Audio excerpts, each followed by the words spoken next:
This is SBR's Football Betting Daily.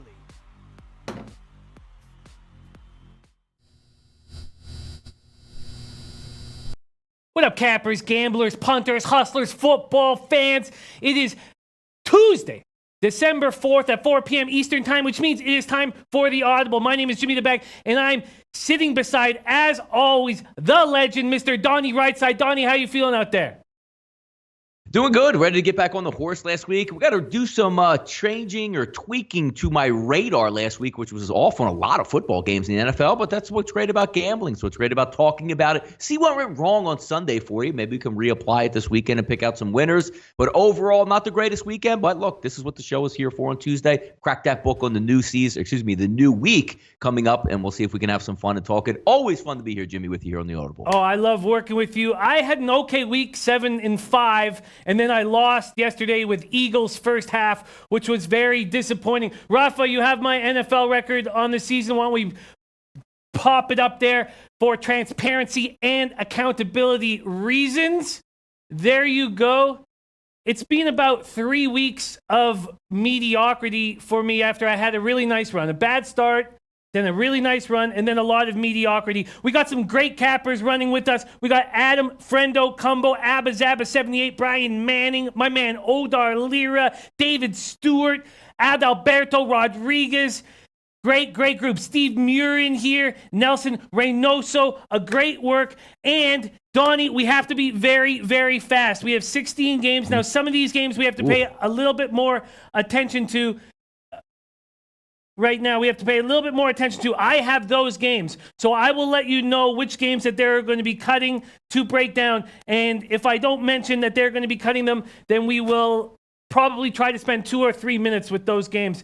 And we are going to be using the chat as much as possible, but I'm going to have to keep us going on a very brisk pace. Donnie, how does that sound, my man? You ready to rock?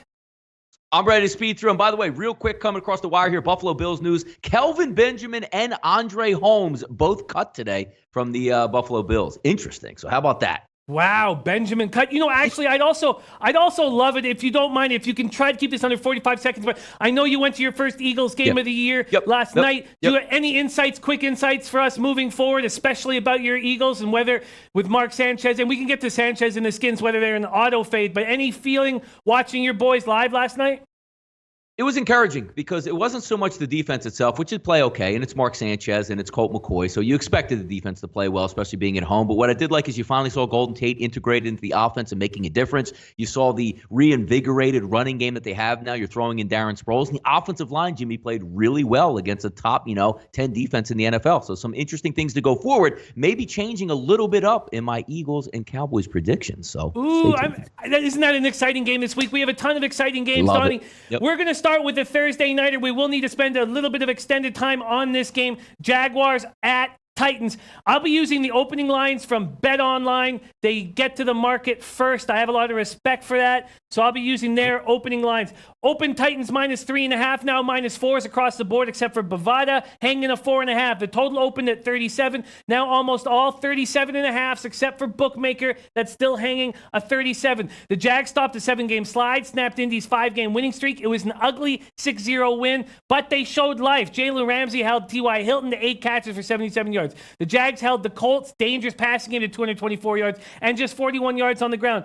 Kessler came in 18 of 24, 150 yards, won for the first time in 9 career starts, was sacked 3 times, but did not have any turnovers. The Jags will get Fournette back. That is a good thing. They managed just 79 yards on the ground on 27 carries. Hyde just 13 for 36. Yeldon just 8 for 6. A couple injuries. Defensive tackle Avery Jones left the game. Also, the Titans snapped a 2-game skid to keep themselves on the fringes of the AFC playoff chase, but they did not look good doing it. Let's not fool ourselves. Barely beating the Jets 26-22 at home. Mariota threw for 220 of his 282 yards in the second half. There was no rushing game. Henry 10 for 40, Lewis 6 for 36. Tywan Taylor caught 3 for 104. Another quiet game for Corey Davis until the game-winning touchdown. Jaguars at Titans. Should the Titans be 4-point favorites, Donnie? They should, because it's on Thursday, and they should probably, again, if it's Cody Kessler that's going to be a quarterback. I mean, let's take a look at Jacksonville. In a league, Jimmy, as we know, it's nice to run the football. You can run the football, set up the passing game, but you have to throw to win football games, especially when you're going on the road. The last 3 games, Jimmy, that the Jacksonville Jaguars have played with Blake Bortles, without Blake Bortles, 64 yards passing against the Pittsburgh Steelers, 107 yards versus the Buffalo Bills, and 132 yards versus the Indianapolis Colts. I can't back a team, especially if they're going to run Kessler back out there. And I know they're getting Leonard Fournette back, so that might open up the passing game a little bit. But it's completely inept, and the offense is broken. At least, and if I'm going to, and I'm basing this on getting a healthy quarterback play from the opposite side with Marcus Mariota, who seems to have a hand injury every single week. Something new crops up. I'm banking on him being healthy and able to start and be effective in this game. At least they have some semblance of an offense that you can bank on. With the Jacksonville Jaguars, if they run Kessler out there again, I can't back them any way, shape, or form. And you know me, Jimmy, with my bias. Thursday night, make a case for the home team. If you can't do it, just move on. This very low total, but 2 teams with absolutely inept offenses. What do you think of this low 37 they're hanging? Look, we don't know who the quarterbacks are going to be, but let's just bank on what we're going to get. It's a shame, and I don't even want to say it's a shame because Blake Bortles stinks. But if Blake Bortles plays in this football game, Jimmy, I would just bet the over at 37 automatically because might get bad road Bortles, which means a couple interceptions. I might get a couple, nice passes that he might be able to make. Leonard Fournette's going to be in there. I would bet the over. But if I'm getting Kessler again, from what I watched, I didn't watch the complete game yet, but from what I watched, that offense can't do anything against anybody. So it plays to the under if Kessler's in. If he's not, I actually really like the over because we're looking at look, it's going to be close to that number regardless. 37, every single thing would have to go your way to hit the under if Blake Bortles plays. I was thinking about that with the 26-16 win Falcons, they created no offense whatsoever. There was no offense in that entire game, and yet 42 points were on the board. It was the least amount of yards the Falcons had put up in 20 years, and 42 points still got on the board. And we were very unlucky not to hit the over in the Bills-Dolphins game. That missed field goal would have got it of 475 yards of offense from the Bills, and we don't get it. But we can get to that in a little bit. Jaguars at Titans. Donnie, going back to that tried and true move of finding a reason to like the home team here. I can agree with that. And the total seems uncomfortable unless Bortles comes back. But I don't see Bortles coming back. Do you think it's possible that it's just a one-game rest for him? I think and I don't understand what the point of Jacksonville doing this. You're playing Kessler. He's not your future. At least you can make or break Blake Bortles and eventually just, cast him aside. Maybe they already did, which is the reason they're doing this. It's the same thought, Jimmy, that me and you go back and forth with again with the same agreement. What are the 49ers doing without C.J. Beathard at quarterback and just running Nick Mullins out there? Sometimes organizations don't even make sense with what they're trying to do. If they want to win this football game, it would be Blake Bortles, even though he's been a bad road quarterback. You have no shot with Kessler. What are you scoring, 10 points? I mean, I don't get it. I don't get it either. I guess they're just sending a message. Like you say, they're just sending a message to Bortles that his time with the team is over. That is your Thursday nighter. We're not going to get another chance to hammer this game. Find a reason to back the Titans at 4 points. I don't know if I want to do that. They've been so disappointing. I guess they showed some life against a very depleted Jets defense, a Jets defense that didn't have a turnover for 5 straight weeks. I guess Mariota came alive late. I guess that's the spot. They were brutal in that game. You're right. I mean, the Titans were brutal in that game. You can every win in the NFL is good technically, but that's as bad a good win as you're going to find because they were outplayed and probably should have lost the football game. So you're right. Right on cue. I agree. And the steam that went on the Titans late, all the money going on the Titans, it was a very confusing spot last week. Vitalis joining us. Bill Butlicker, the king of props, joining us. We got a great group here. Vitalis saying tracking 1,245 bets on Thursday Night Football. 82% of the money is on the under, moving it from 38 to 37.5. Very dangerous. Very dangerous to have a total of that low and going under. But these are 2 extremely weak offenses. But we do know that the Titans are capable of turning it on at times. Let's move on to the Ravens at Chiefs. Donnie, this game will also be one of the games that we will spend a little bit of extra time on. Open Chiefs -7.5. Now some -7s, but mostly 6.5s. And bookmaker hanging a 6. Total opened at 53.5, now 53s across the board. Ravens turn in a dominating defensive performance, limiting Atlanta to its fewest yards in 20 years. Baltimore held the Falcons to 131 total yards. Unbelievable. A nearly 2-1 edge in time of possession. Limited what we thought was a somewhat dangerous offense. I mean, there was questions about how dangerous they are. There were cappers in the chat saying, look at the scores they'd put up. You also mentioned, look at the scores that they'd put up the last few weeks. And maybe it's just a vividness bias that I think this Falcons offense is still that offense that led them all the way to the Super Bowl. Lamar Jackson making his third straight start, first on the road, completed just 12 of 21 passes for 121 yards, but again, damage with his leg, 17 for 75, including a 13-yard scoring run. Gus Edwards got over the ankle injury, looked good, 82 yards on 21 carries. Now this Kareem Hunt situation is hopefully behind the Chiefs, but they barely beat the Raiders. His replacement, Spencer Ware, 14 for 47 yards, just 1 TD. Mahomes, though, keeps rolling, 23 for 38 for 4 TDs. Kelsey, dominant, 12 catches for 168 yards, But Tyreek Hill, just 1 catch for 13 yards. Their defense against a very bad Raiders football team allowed 442 yards. 271 through the air, 171 on the ground. Is the Chiefs' defense become a red flag? And Donnie, is the Chiefs' defense much better at Arrowhead, so we don't need to worry already? David Stewart says Chiefs at home, and then Abba Zabba, Chiefs cover. David Stewart, give me the Chiefs at 6.5. Donnie, should we have red flags moving forward with this Chiefs team?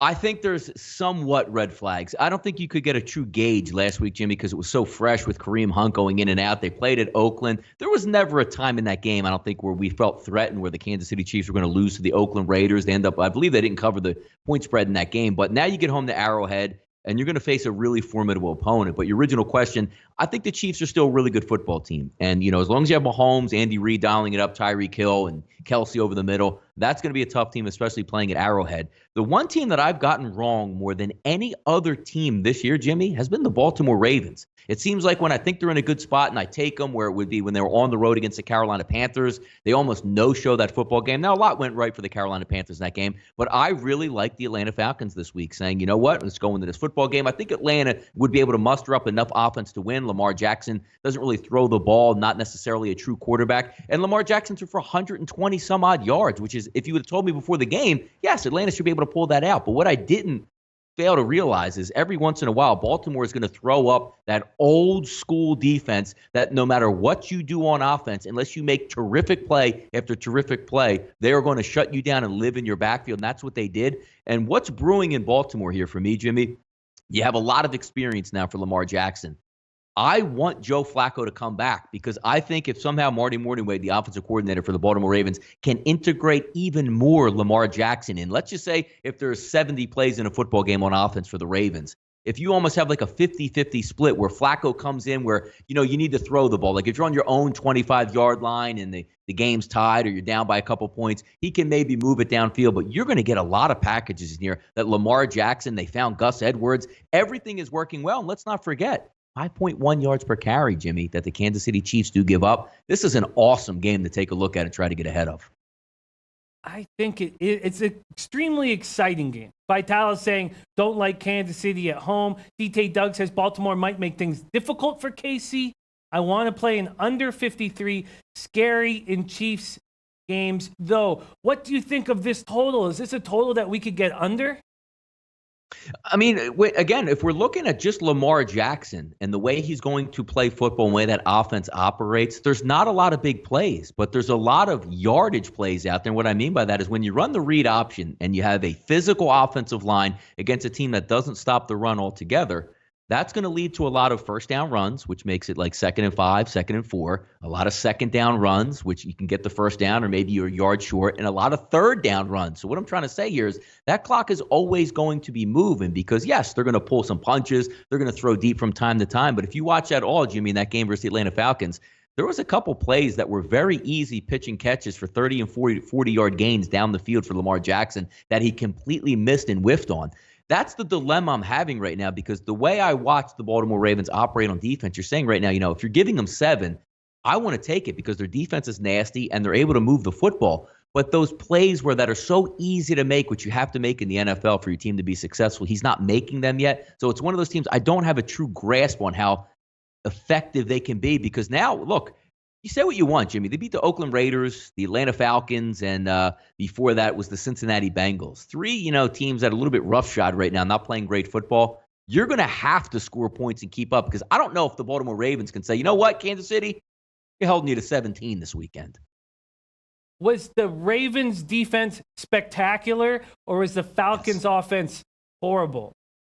No, it was, and again, that's why I liked Atlanta, and I can't say that I was completely wrong. And you could tell right away in the first quarter. I thought they would score enough points in that game, but that defense, Jimmy, how you can tell a defense is overmatching teams. You even watch it sometimes with the Dallas Cowboys right now with their front four. When they're living in your backfield, like when you hand the football off and your running back is literally juking guys 3 yards into the backfield, they were absolutely amazing all game long in that. And I was just so impressed. I was so impressed by the Baltimore Ravens. I can't say I wasn't. And what do you think they can do? I know we have to move on, but do you see them being able to conjure that up against this Chiefs team?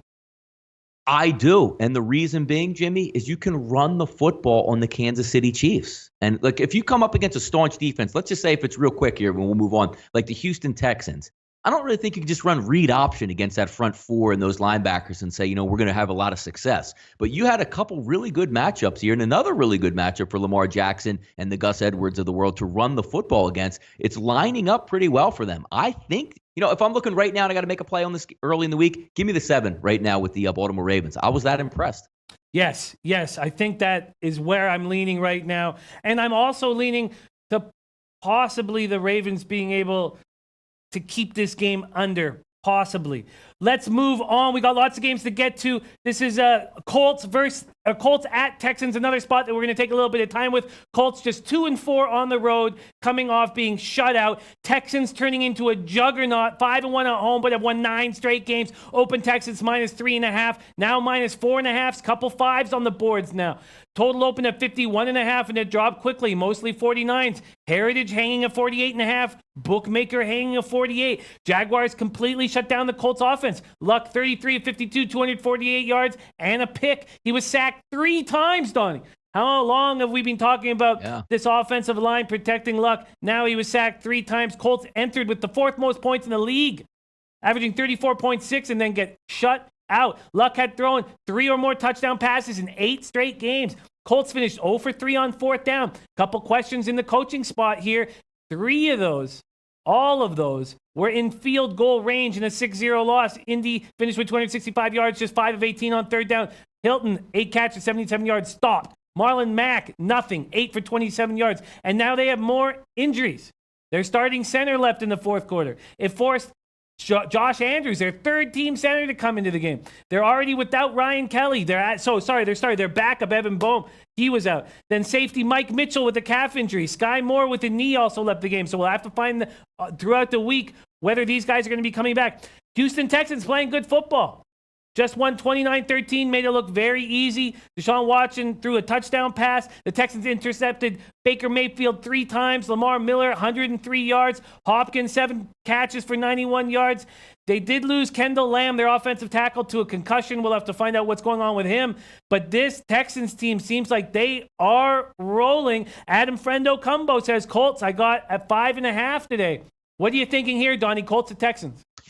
Yeah, it's interesting. You want to see how some of these injuries do play out, but I always still like to, buy low, sell high type of scenarios. The Houston Texans are playing really good football. I mean, that was a nice matchup for them last week to get that rookie quarterback Baker Mayfield on the road, and they really took that Cleveland team apart. Now you're going to get a team with the Indianapolis Colts. There's still a lot to play for the Colts. Maybe they can't win the division, but maybe they can sneak up and still grab a wild card, that second wild card spot there in the AFC. That was a tough loss to them last week. And I do, say what you want about, analytical head coaches, really aggressive head coaches. not every analytics move or aggressive move works, and I really think it backfired because you had to know the stakes of the football game when you're playing the Jacksonville Jaguars. When you get down in field goal range early, you want to put this Jacksonville team behind on the scoreboard. 3-0 goes a long way. It doesn't sound like a lot, but you're going to give a team that's basically dead life when they stop you on 4th and goal. You saw what you're getting out of the quarterback. You had to know Frank Reich saying, look, a little bit of points are going to win this football game, and you stone yourself a couple times when taking the field goal with a Hall of Fame kicker is easy money. Just take the points, especially on the road in the division. But getting back to this football game, it is going to be interesting. And looking at it, I talked to a couple shows there with the big man on campus going over what Houston has to do. If the Philadelphia Eagles lose this upcoming week to the Dallas Cowboys and then lose to the Los Angeles Rams, who's to say that the Houston Texans are going to lose their first 3 games of the year, Jimmy, and go win 13 straight games heading into the playoffs? They can do it. This schedule matches up very well for them as long as the Eagles have nothing to play for in that Week 16 matchup. This game alone, what's not to like, though, Jimmy, when you look at the Houston Texans? Look at the last 5 games. Pasted Miami at home, went to Denver in a tough environment, pulled out a victory, went to the Washington Redskins on the road and won. Then you come back home with an easy victory over Tennessee, easy victory over Cleveland. What's the common setup here? Houston Texans playing really good football at home. If you're looking at 5.5, I know Andrew Luck's been great this year, and they're protecting him really well, but you're going to get another staunch defensive effort from the Houston Texans, and they're at home playing good ball. I don't know if I want to go against that so far. Early in the week, Jimmy, I'm leaning toward the Houston Texans because I don't want to play with fire. They play really well. They're on a huge win streak, and they're dominating at home. It's a nice breakdown. David Stewart says, why are we not talking about Texans defense? Yes, their offense is great, but their D is great. Their D has been stepping up. And Sean Mick giving you a shout out saying, Donnie, you were so on point with the rookie quarterback heading into Texas. Donnie, I've been getting the opportunity to cap with you in the NFL season so far and watching how you handle things and taking notes and the way you follow simple rules to a T, like a rookie quarterback on the road or always figuring out a way to take the home team on Thursday nights. I noticed that there's similarities to what I do at my best sports in NHL, and I love the opportunity to watch how you're handling things here. Do you agree with this move towards the under that the market's been making? You know what? I actually don't agree with the move, to be honest with you, because when I look at what Houston can do on offense versus the Indianapolis defense, I like the matchup there because I think there's some spots that you can abuse the Indianapolis defense. And when you look on the opposite side, Frank Reich is always going to be aggressive. And a lot of times in the NFL, it's built for offense. It's built for the offenses that are tending to be aggressive. I think Andrew Luck can bounce back. He's going to be under a lot of pressure in this game, which sometimes, Jimmy, is a really good thing for the total because it forces throws. Maybe a big play is there that he makes. Maybe a play where he doesn't see the defensive back, and you might run off with a pick 6 out there. In a dome, really good conditions. And I like the fact that Indianapolis got shut out last week against a really good defense, maybe hone their skills. I can see this game going over the total. Interesting breakdown. Let's quickly roll through this game as it's not going to be one of the games we'll cut. We can bang it out a little bit more on Friday. This is the Panthers at Browns. Open Panthers -2.5. Now Panthers between 1.5, and 2 on the board. Total opened up at 44.5. Now almost all 47. And Bet Online, which opened it at 44.5, is now all the way up to 47.5 with Heritage. Both QBs coming off ugly performances, very ugly performances here. Especially, I guess, I know when I look back at it, Newton still got 28 to 4. Both quarterbacks threw for a lot of yards, but enormous amount of picks. Newton, 28 for 41, 300 yards, 2 touchdowns, but gets picked 4 times. A week after setting Carolina franchise record with 237 total yards from scrimmage, McCaffrey has another nice day, 106 yards on 10 carries, 9 receptions for 55 yards. Greg Olsen done for the year. Trey Turner left in the second quarter with a neck injury. We'll have to see if Trey is able to come back. In that loss, Mayfield had one of his worst games of the season, throwing for 3 picks for the first time since he was a freshman at Texas Tech. Still 397 yards. Linebacker Brennan Scarlett injured his leg, did not return. The big thing is, though, Denzel Ward left in the first half with a concussion. We talked last week about some of these teams that are out of it. Do these premier players want to take risks? Will Denzel Ward want to bother taking a risk here? I'm not sure if he will want to. And then Browns defensive lineman Larry Ogunjobi injured his biceps in the second quarter and didn't return. Panthers have now lost 4 straight. Do we take them here as a road favorite when they've been letting us down as road favorites on this losing streak? Yeah, how about this, Jimmy? 70% of the public betting Carolina in this football game opens up at a pick-em, -1. Now you're seeing some -2s across the board. And I learned my lesson again last week. I know not to take the Carolina Panthers on the road, where they're distinctively better typically as a home team than a road team. And I got it served right in my face because I actually tried to, limit it and say, you know what, I'm going to buck the trend and I'm going to buck the public on this one. I'm just going to hang with them and say, because I think they're right here, and say the secondary is so bad for Tampa Bay. And I jumped the gun early in the week because I thought I was reading it correctly with Brent Grimes not going to play in that football game, which he didn't. And as soon as they announced him out on the inactives, I really wanted to count my money. Say Cam Newton in this offense is going to absolutely roll up and down the field on this team. And all we need is a couple stops out of the Carolina defense, and we should be good to go. Little did I know Cameron Newton on the road would do what he does. And there's always the joke that I have on every show I get on. What Cam Newton are you getting today? Are you getting the one that's a really good football player? Or are you getting the one that's a little bit indifferent, but he's still out there playing? Or do you get the one where he would rather be at home just hanging out, drinking beers and doing whatever than be on this football field with his teammates? He can't wait to get out of here. So let me just throw interceptions so I don't even have to be on the football field because I want to go home so bad, or at least I want to go to the post-game press conference and put on a ridiculous outfit, because that's really what I'm looking for today. He absolutely imploded on that football field. If he doesn't even throw a pass in that football game, Carolina probably actually wins it. That's how bad he was. I'm not getting involved in this game taking the Carolina Panthers. It's going to be cold. It's going to be windy in Carolina. Their season is, in Cleveland. Their season is done in Carolina. Cam Newton, now all of a sudden it's a shoulder injury and everybody's getting fired on defense. No, your team just flat out stinks and your quarterback goes into a shell on the road. At least you have one team in Cleveland that's going to be trying to win this football game. Cleveland or nobody. I'm done with Carolina. I made the mistake of backing them on the road, Jimmy. Interesting breakdown. Crypto Boss says Brown's easy. My man Dan Kelly says, look out for Mayfield wanting to make up for his picks versus Texans. Browns team total over 23.5. That's a very interesting look, Dan. Very interesting. A lot of people liking the Browns here, but, and I want to break this down a lot more on Friday. I don't want a recency bias to take us off the Panthers unless you think, Donnie, that they've thrown in the flag and they don't care. Is that basically what you're saying? Panthers have given up on the season and don't care? I mean, the proof's in the pudding. It's not that, the professional athlete's going to go out there and play, but you brought up a good point, Jimmy. Losing another offensive lineman and your security blanket, Greg Olsen, is now no longer there. And he was out early in that football game. So maybe Cam Newton says, oh, nobody's open. Oh, man, Greg Olsen's over the middle for 6 to 7 yards. Let me just continue to take that. When that was taken away, he imploded on that. And Again, I'm not going to say Carolina, because if you just break this game down and you get good Cam Newton, they should win. But I'm tired of saying, what quarterback am I going to get, and lay money on that? I can't do it anymore. I took a beating, and I deserved that loss last week on the Carolina Panthers. And do you agree with the total moving up? We got to be quick here. It's my fault for asking all these secondary questions, but do you agree with the total moving up? No, I don't, because it's going to be cold and windy. And I said it to you last week, Jimmy, and weeks before that. Cleveland, they don't really play 2 overs to me. So I'll lean on the under in this situation. Nice. Interesting stuff. Let's keep rolling here. Falcons at Packers. No surprise. SBR doesn't want to bother cutting this out for video. Who would? These teams were awful last week. Which one of these teams had worse weeks last week? Donnie, we were both. And thanks for your great breakdowns. We were both on those Cardinals, and they win outright. Yeah. Open Packers -4.5 now, a couple -5.5, mostly -6s. Total opened at 52.5 and dropped like a dead weight. Mostly 48.5s, couple 49s. Atlanta held to its fewest yards in 20 years. Ugly. Ryan threw for his fewest passing yards in the game he played from start to finish in his 11-year career. 16 for 26, 131 yards. Atlanta finished with 34 yards on the ground, 15 carries. The Packers lost 2017 to the Arizona Cardinals. So ugly that we no longer need to see Mike McCarthy on the sidelines after 13 years. Joe Philbin, the offensive coordinator, will take over.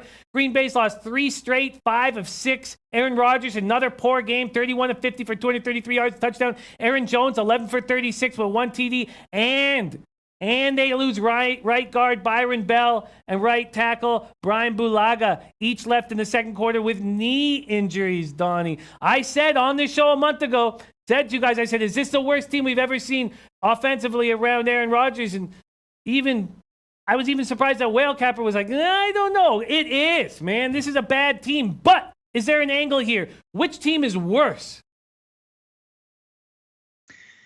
It's interesting. And the same thing we said last week with the Packers laying 14 was kind of a joke, even though Arizona is that bad. You have to get over this notion that the Green Bay Packers are still a viable offense. They stink on offense. Let me say that again. Aaron Rodgers and the Green Bay Packers on offense absolutely stink. So the translation on that is if I'm getting points in any environment going against the Green Bay Packers, the Atlanta Falcons are a bad football team. They're a dome team, and they're going to go out on the road with their season basically done and play in cold weather.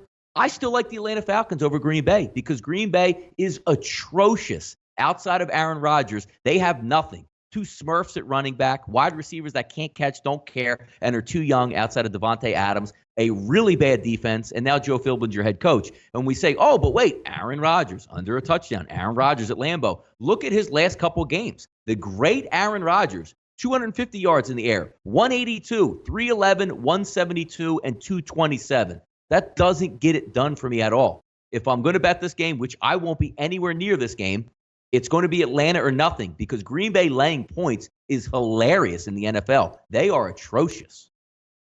They are so bad. It's so strange with the Falcons and the Packers being this bad. Capper John says two teams that don't give a fuck no more. There's over. Exactly. You like that as well, even in the cold? I mean, as long as cold is one thing, but if it's windy conditions, that's another. Both of these defenses are completely inept at what the other teams want to do because at least Green Bay, if they're formidable in the offensive line, Jimmy, they should be able to run the ball and do what they need to do against Atlanta. And then Green Bay's defense, you can get out there, Jimmy, and throw for 300 yards and do whatever you want against that team. They're inept. I mean, if you have the Arizona Cardinals coming into town and beating you, that's hilarious in itself. Maybe the over's worth a shot because these two quarterbacks, they're going to throw it. They're not going to stop. Nick O has a very interesting thing here. He says, go with history. Browns fire their coach. They play well. Same here with the Packers. I've always felt that the one sport that didn't really exist in was the NFL. So in the NHL, I do it almost blindly, even though I didn't do it for Hitch's first game in Edmonton. In the NBA, I'm doing it tonight. I'm on Bulls plus 8.5. But I don't think I would. How about I just ask you that question? Do you think that's the same in NFL as it is in the other sports? I don't really think so because, okay, Mike McCarthy's gone. I think probably half the football team probably wanted Mike McCarthy gone, including Aaron Rodgers, and nothing changes. I mean, Joe Philbin just takes over. The offense is going to stay completely identical. Last time I checked, the Packers aren't going to the playoffs, so I don't know where it's a rally. Like, is Aaron Rodgers really excited Mike McCarthy's gone? No, he's probably saying, my wideouts suck, my offensive line sucks, and I got these two running backs who don't even know the playbook. So, I mean, I don't see what changes. They're not going to be fired up at Lambeau like, oh, I can't wait to get out here and play because we got a new head football coach. I don't think that's going to pertain at all. I agree, and I always felt like in the NFL, it was the worst case scenario if you had to fire your coach halfway through the year. It's not something you want to do during the season unless you're just going to bring in like the offensive coordinator like Philbin. I agree with that play. I agree. This is a very dangerous spot, and I'm looking forward to having a few more days to move on it. But I do agree with you right now. Getting the Falcons at 6 does seem appealing. Let's move on to the Saints at Buccaneers. We need to spend a little bit more time on this one. Open Saints -7.5, now -8. Bovada hanging a -8.5. Total opened up very high, 57.5, and it's gone down. Now 55s across the board. Interestingly, Pinnacle still hanging at 56. Saints have had extra time to prepare and figure out what went wrong in their 13-10 loss at Dallas. Brought an end to their 10-game winning streak, shut out in the first half, fewest points in 3 years. Finished with a season-low 176 yards. Breeze had his fewest passing yards in the first half since he joined the Saints in 2006. Couldn't get a potential winning drive going in the final minutes.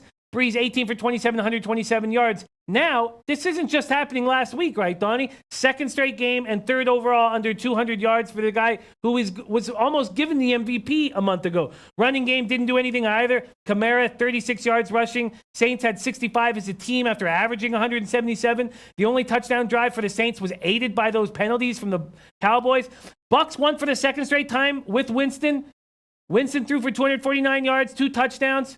Bucs did this all with a ton of injuries. We know about Howard and Deshaun Jackson, and you mentioned Grimes, DeMar Dotson too. Now they lost Justin Evans, a safety, to a toe injury. Isaiah Johnson also, another safety with a concussion. We'll have to find out more as this week goes on. Donnie, is there something wrong with the Saints, and will they be able to fix it against a beaten-up Bucs secondary? They should be able to, but we're talking about a division game, and I know the Saints are raring to come back. They didn't have a good showing against the Dallas Cowboys, had a little bit extra break, but they're still going to go outdoors. And the one thing you have to say about the Tampa Bay Buccaneers, which is kind of interesting, they haven't quit. No matter how injured they are, no matter how bad the season is. When we talked to the IFBC, it took a lot of slack saying Tampa Bay is going to have a little bit of value this year coming in. I believe their win total was only at 5 at that point because Jameis Winston was suspended. They've already gotten to their 5 wins with 4 to play. Do I think they can win this football game? That's going to be a tough stretch, Jimmy. But the sign you like fighting, because it is hard to win on the road, and it's even harder to win on the road by double digits. Take a look at the last handful of games. Outside of getting bounced in Chicago, where they were still playing musical chairs at quarterback, 34-29 loss at Atlanta, 26-23 win versus Cleveland, 37-34 loss to Cincinnati. They did get bounced a little bit in their Carolina football game, didn't play good defense in that game, had some turnovers. But again, carousel there at quarterback. Washington, 16-3. They completely outplayed Washington, but just turned it over. Then the Giants game, 38-35. San Francisco, 27-9. Carolina, 24-17. This team plays every single week. And if they're going to get blown out, it's probably not the type to get blown out at home. Jameis Winston has been playing really good football. I think they can stay inside the number. You give me 8 points, I might take the home team in this environment pending injuries. If I can get Brent Grimes back this weekend and maybe slow Michael Thomas down, I think they're going to be a live dog in this game. That's a very interesting breakdown. Not seeing that over in the chat at all. David Stewart, Saints roll here, like the Saints to cover. Adam Friendo Combo, Saints off now 10 days rest, plus they owe Tampa Bay a beating. A lot of people liking Saints. Nick O, Saints are pissed. They win big. Very interesting to see you on the other side. David Stewart says the Bucs never quit. Killing playoff dreams is their thing. Very, very interesting. Very cool to hear you on the Bucs early in the week. I love when you're on these sort of big balls plays, and then we see how it marinates over the 3 days. Yeah. Do you have any feel on this total that opened at 57.5, it's now down to 55.5? Yeah, I agree with the movement in there. You're seeing it in the NFL. I mean, they're just hanging some of these outrageous numbers at 57.5, 55. And again, I preface this by saying, should the New Orleans Saints be able to score in this game? Yes. Should Tampa Bay be able to score in this game? Yes. But everything still has to go right in your favor. And this is, again, as a Saints team that's going to put a lot of balls on the ground. I mean, you're going to have Alvin Kamara running the football, Ingram running the football, and Peyton Barber's been showing up here for Tampa Bay on their side. I think you're going to get a little bit more defense in this football game and some clock churning. And if you're going to hang a 56 or 55 in the NFL, I'm going to lean towards under in there, especially outdoors. Yeah, I wanted to give you a big, giant high five with that Rams-Lions under. That was just too – I don't want to say it's too easy because we know how difficult it is to break these games down, but that was just everything we're talking about. This ridiculously high number. No way it's going to get there, and I just loved every second of it. I was nervous with that Ravens-Falcons total. I came so close to almost not making it, and I'm so thankful that I did. But it is. I'm still a little nervous taking unders in the NFL these days, but those were just slam dunks. Let's move on to Jets at Bills. We can get this quickly. Open Bills -3.5. At Heritage and -3, -125 at 5 dimes. They were the only books to open this game up. Total opened at 38.5 at both Heritage and 5 dimes. McCown started his 3rd straight game. Sam Darnold still limited with the injured foot. 128 yards. They stuck around when they were outgained 403 to 280. Tremaine Johnson got only his 2nd pick of the season, ran it back for an early TD. It was the Jets' first takeaway after the franchise tied a league record for futility, not forcing a turnover in 5 straight games. They got to Mariota 3 times. Josh Allen, 231 yards and ran for 135, set a franchise record again for rushing yards by a quarterback. But how can you lose a game when you outgain your opponent 415 to 187 like Miami did? Allen threw touchdown passes of 15 and 25 yards to Jones. Him and Jones are getting something here. They're starting to roll together. They also connected on a 2-point conversion. Jets at Bills. Should Bills be 3.5-point favorites, Donnie? Yes, I actually think the Bills should be 3-point favorites in there. And here's what I like about it, Jimmy. We're going to get back one of these favorite things that we always like. They're going to put their rookie quarterback, Sam Darnold, back in, which I 100% agree with, because you're going nowhere with an old man at quarterback. Whether you win or lose, it doesn't make sense. You just have to have your young kid progress. But let's talk about what environment he's going to go into. Hasn't played in a while, a little bit banged up, going to get back in there. He's going to be a little bit rusty to show. And if we take a look at the New York Jets, the Jets have a good defense, right? Or we say, well, you know what? I think the Jets play hard, and you see what they do. But last week, 130 on the ground, 273 in the air. Versus New England, 215 on the ground, 283 in the air. Versus the Buffalo Bills last time with a backup quarterback. They annihilated this football team, 212 in the air, 239 on the ground. Now, let's take a look at the Buffalo Bills, one of the more unheralded teams, which I have to give a lot of respect to what head coach Sean McDermott is doing with this defense because they're not getting a lot of love. Jimmy, look at their last 4 games versus the Bears, 64 yards on the ground, 126 in the air. The Jets, 83 yards on the ground, 116 in the air. Jacksonville, which did have a good running game, Leonard Fournette was on point, 226, but only 107 in the air. And then the last game versus Miami, 60 on the ground, 115 in the air. Sam Darnold, rookie quarterback going on the road versus an elite playing defense. I love the Bills here. I love them. I like this breakdown quite a bit. What do you think of this total? I'm sure when the other books open up this game, there's going to be a lot of movement here. Open at 38.5. Yeah, and you know what? If the old man was playing quarterback for the Jets, this would be another one of us. We laugh and say, hey, the Bills are going to be lined at 37. Just take it because they didn't get over last week. But if the line was 37 or 38, it would have got over that number. I just think Sam Darnold's going to be in a really tough position this weekend. But having said that, you know us, Jimmy. We're not taking an under 38 in the NFL in this spot. But I don't love this where it would be like that auto bet that you just jump into because I think Sam Darnold's going to have a lot of trouble in this football game. Interesting breakdown. A lot of people agreeing. Johnny Redbeard joining us too. Sweet to have him. David Stewart says, spot on, Donnie. Bills have been playing. Let's keep rolling. Patriots at Dolphins. Spend a little bit extra time on this. Open Patriots -7.5. Now a mix of -8 and 7.5. Total open at 48.5. Now 47s across the board. Brady passed for 311 yards and a touchdown. That 24-10 win at home over the Vikings. I didn't care that much for the offense. I've had a very bad read with these Patriots games. I've lost a couple weeks in a row. I believe maybe it's 2 of the last 3 weeks, thinking that the Patriots were going to put up more numbers than they have been. But it's the D. It's the Pats D that's playing so well. Holding the Vikes to just 183 yards through the air, 95 yards on the ground. Pats have won 8 of 9. Now Patrick Chung helped off the field in the fourth quarter. We'll be getting more information. I don't know if you already have that information. Dolphins are coming off a 21-17 win where they were outgained 415-175. Tannehill threw 3 TDs despite 137 yards. Drake went 7 for 31. Gore went 8 for 21. I don't trust this offense, but these divisional games where the Patriots on the road, these teams seem to step up against them. What are you thinking here? Should the Patriots be a 7.5 or 8-point favorite on the road, Donnie?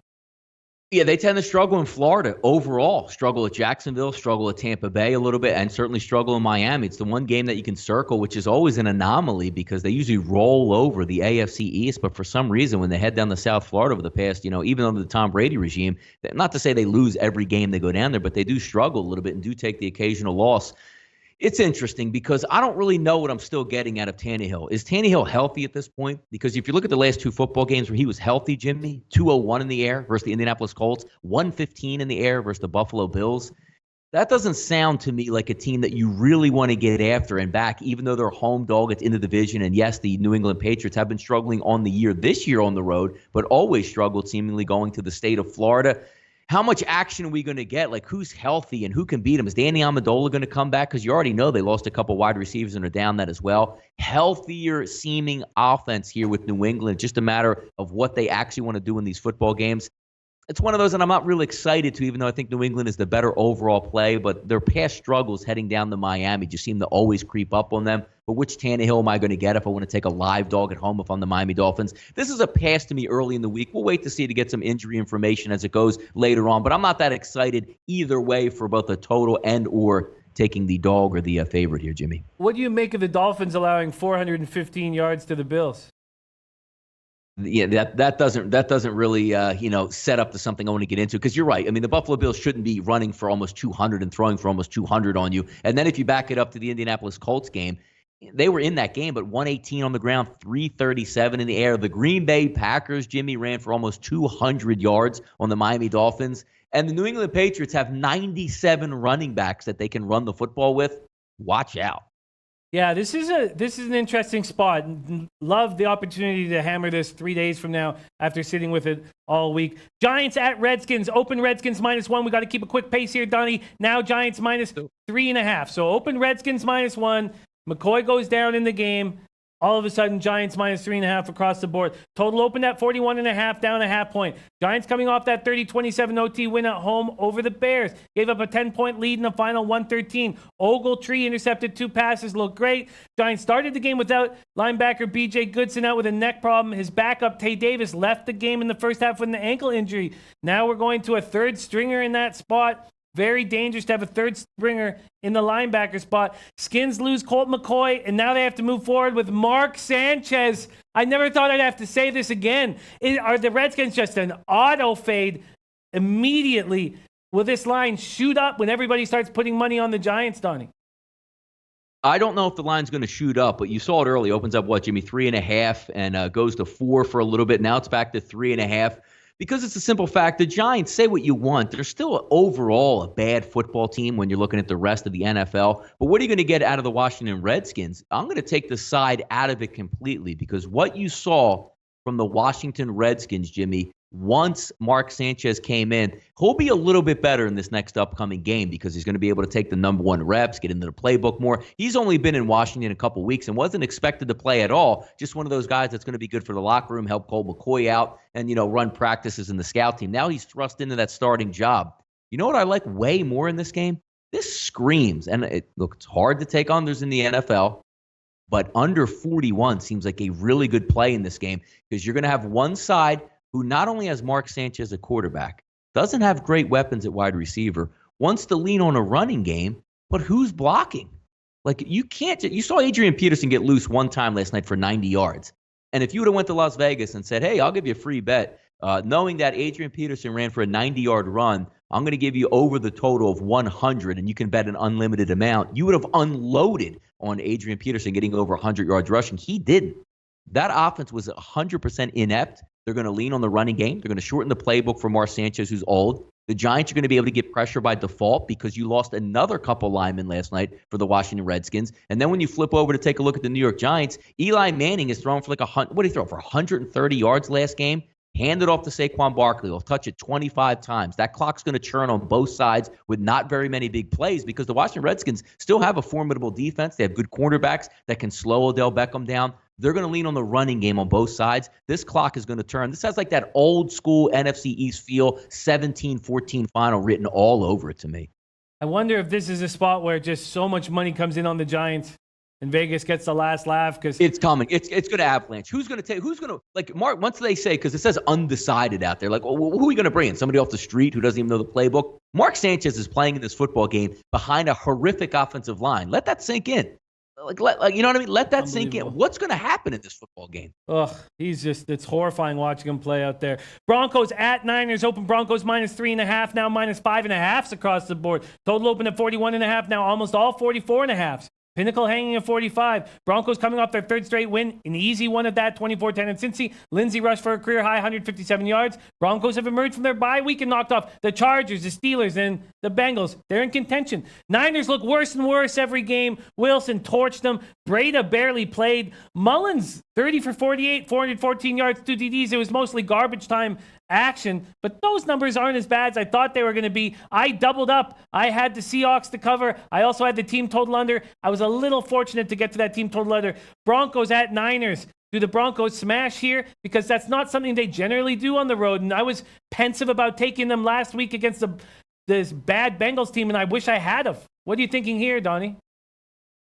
Yeah, you know what's interesting? Actually, if you're looking at this game from a side perspective, it's clear that San Francisco has no business of winning football games. They already ran up the white flag, and they're just running Nick Mullins out there, either A, to tank, or B, to see if he's going to be your third-string quarterback on the practice squad for the following year. I still don't understand what they're doing, but they are running one of the more elite offenses with their play callers. Let's see what we're going to get back in health, because the past couple weeks, they have been down, the San Francisco 49ers, any semblance of wide receivers. Dante Pettis has actually stepped up and played really well over the past couple weeks. Let's see if we get Marquise Goodwin back, which I see he's upgraded to probable in this football game. Maybe Pierre Garçon, who's questionable, when they both play, Jimmy, I think you might get a sneaky play on the total here, which is only 44.5. And they said, well, wait a second, Donnie, Denver Broncos don't exactly play that all-inspiring up-tempo type offense, and you would be right. You played Kansas City, the total was only 53 points. You played Houston, 19-17, Chargers, 23-22, Pittsburgh, 24-17, Cincinnati, 24-10. So it looks like they play well when they're in close football games and bring it in. But let's not forget also, Chris Harris Jr. snaps his leg. He's out. That's a formidable cornerback that you're going to be down. And if you take a look at what the 49ers have been doing, they looked really bad against Tampa Bay. Rookie quarterback, first start on the road, no wide receivers. Sort of snapped back a little bit, but what I liked even more is how susceptible the 49ers defense has been over the past couple weeks. Now, if you might get 2 starting wide receivers back in this football game, down a quarterback, Shanahan's still going to pull out all the punches and run his complete playbook. 44 might be a little bit low total here. I think it's a little bit sneaky on the over in this one. Interesting breakdown. Got to keep rolling. Bengals at Chargers. Open Chargers minus 14.5. Now 14s across the board. Total open at 47. Now almost all 47.5. But Pinnacle and Bet Online hanging at 48. Bengals showed no life in that 24-10 loss. 44,392, smallest at Paul Brown since 2011. A.J. Green returns, injures his toe immediately. He tried to give the offense a lift, and I respect him for that, but he re-injured himself in the first quarter, slammed his helmet on the ground, left on the cart. Driscoll didn't look awful, without Green. 25 for 38, 236 yards, touchdown, interception, fumble, 4 sacks. Vontae's perfect concussion. Is he going to risk coming back with this bad football team? Something to keep an eye out for. Down 23-7 at the half. The Chargers became the first visiting team to win in Pittsburgh after trailing by 16 in the history of the franchise. Rivers looked great. 26 of 36, 299 yards. Keenan Allen, 14 for 148. Justin Jackson ran for 63 yards and a touchdown because Eckler looked so bad. Is the Chargers giant spread? Now, you like the Chargers in a similar situation against the Cardinals. I was very pensive about it. I thought, man, Donnie, the Chargers don't cover these double digits, and they won 45-10. Are you going back to the well here?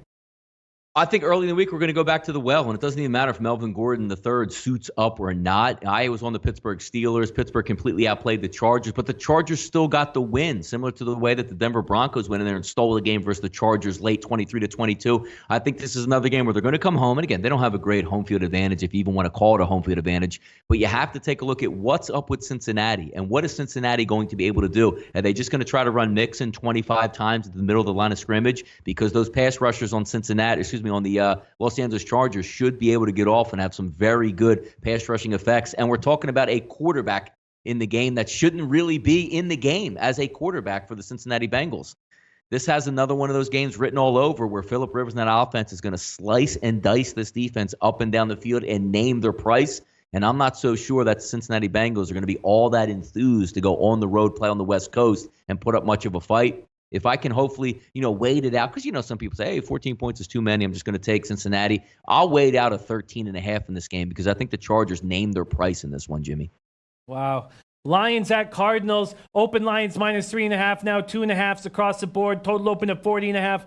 40.5s are still there. Bookmaker hanging at 40. Lions coming off that listless 30-16 loss at home to the Rams. An easy under casher. I loved every second of it. The Cardinals defense played very well. And your breakdown of that game last week was just, Donnie, you were just putting money in our pockets. And I don't know if I would have done that play had it not been for your breakdown, especially on Friday when you really hammered home how bad these teams are, just both so bad, and one team's getting 14 points. That kept going over and over in my head. It was actually a late addition to my plays. Yeah, it was great. I really loved it and very thankful for getting the chance to work with you. Lions at Cardinals. Let's not spend too much time on these bums. No. What do you think here? Yeah, this is a tough one because it's really easy to say, I know Arizona won on the road last week and they won at Lambeau. We all know the Green Bay Packers aren't really the Green Bay Packers this year. And their offense still stinks for Arizona. And sometimes you just have to match it up and say, what effort am I going to get out of the Detroit Lions? Because they had a couple tough games. They're going on the road. But keep in mind, it's a dome team still going to play on a dome. It's early in the week. It's Detroit. I'll keep it simple because we got to go fast. It's Detroit or nothing so far. We'll see if, we get some help back with Kerryon Johnson at running back. But I just think overall scheme and overall talent-wise, Detroit is much better than Arizona. And that's how I'll lean early in the week. That does make sense. These road favorites are never a comfortable bet, but I guess that makes sense here. There's been incredible stuff from the chat, but we just got to keep rolling, guys. But thank you so much. I am going to rewatch it and go over some of the things that I've really loved because we got great cappers running with us.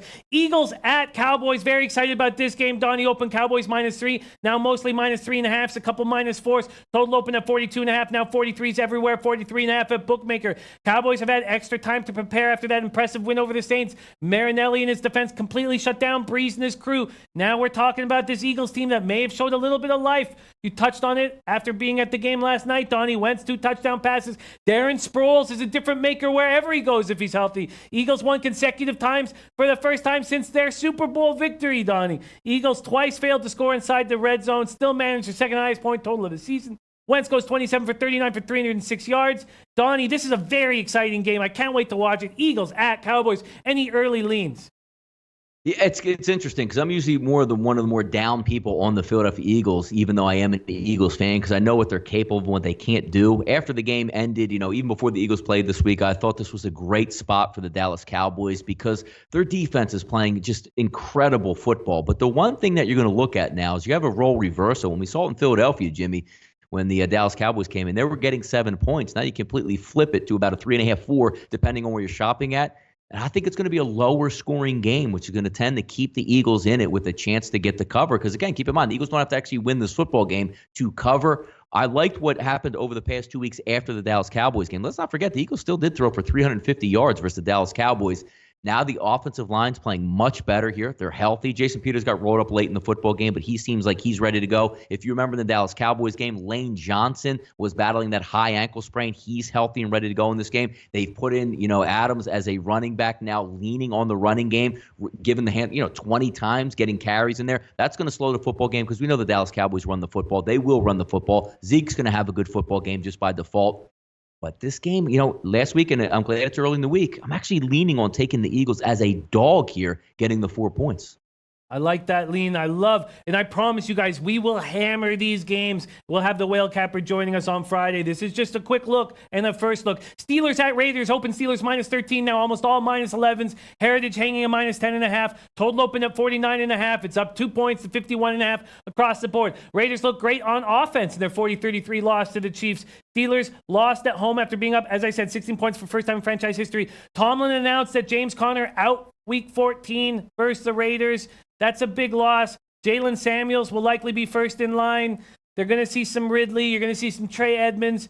Tomlin says they're going to employ a committee approach against the Raiders. Just a quick look before we hammer this harder on Friday. Steelers, double-digit favorites on the road, Donnie. Yeah, keep it early, quick in the season, or early in the week. Actually, I like the side better, or the total better. I think an over 51 makes sense here. No James Conner. There's not much resistance on the Oakland side. I think Big Ben's probably going to throw for 400 yards in this football game. They're angry. The Steelers are an angry football game right now after what transpired with the refereeing and the bad bounces going against them. Their season is on the line. It's a great way to do it, to have the Oakland Raiders and probably play them in some really good weather. Let's also keep in mind in Oakland now, you saw a nice over game last week versus the Kansas City Chiefs, and the best part about that game was there's no field conditions to worry about. No A's baseball. It's a complete grass field. You don't have to worry about bad kicks. Over in this game, Jimmy. That's a nice look. I like that look early. I like it quite a bit. Yep. Rams at Bears. Open Rams -4.5 now, -3s across the board. Total open at 54, gone down, mostly 52.5s, a couple 52s. Rams did what they needed to do in that 30-16 win at Detroit. Bears are coming off a frustrating 30-27 loss. Will we see, as you call him, Maserati Mitch in this game? Nagy says he's getting better. He's feeling better. We just keep seeing him throw. We see how he feels, and then he tells us pretty simple stuff that Nagy's not really tipping his, it sounds, I don't know if you know more than I know right now. He says, and if we feel like it's an opportunity for him to go out there and he's going to be good and safe, and our team is going to be good and safe with him in there, then that's what we'll do. I'm expecting to see Trubisky here. Are the Bears a live home dog here?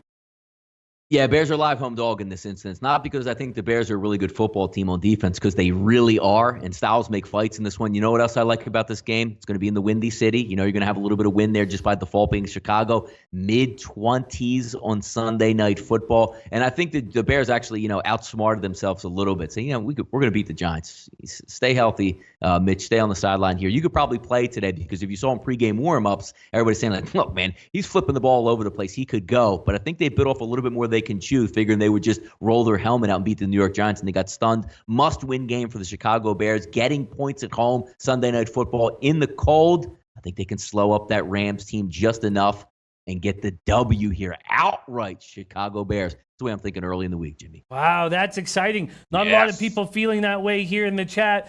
Anil Frank, Rams will expose this Bears secondary. David Stewart, Rams smash. I want to give a shout out to my man, Vegas Gun, an absolute beloved low bagger. Love you so much, my man. Sending you energy always and forever. I love this guy. Everybody that we get to cap with, please give some love and some energy Vegas Gun's way. Love this guy. Nico says Rams in cold Chicago weather, but -3. Rams is the play. Why? Chasing first round bye. Nice rhyme there, Nico. Theodore MacDosh says Bears defense on that crappy Soldier Field scares me off the spread. Now we get to the Monday Nighter. God, I'm so excited about this game. Vikings at Seahawks. Seahawks are playing good football, man. And they've only played 5 games at home. They are running towards the playoffs. Open Seahawks -2. Now a mix of -3.5s and 3s. Total open at 43.5. Now 45s everywhere. Bookmaker hanging at 45.5. Seahawks look good, dismantling a weak Niners team. They may have suffered a significant loss. Looks like Fluker had to be helped to the sidelines. They say that the hamstring injury is serious. I'm almost certain that they're going to try to make sure he's ready to go for the playoffs. The Vikings could not muster any offense against the Patriots. Is the Patriots defense that good, or is Vikings offense starting to fire? Are we starting to see holes in this Vikings offense?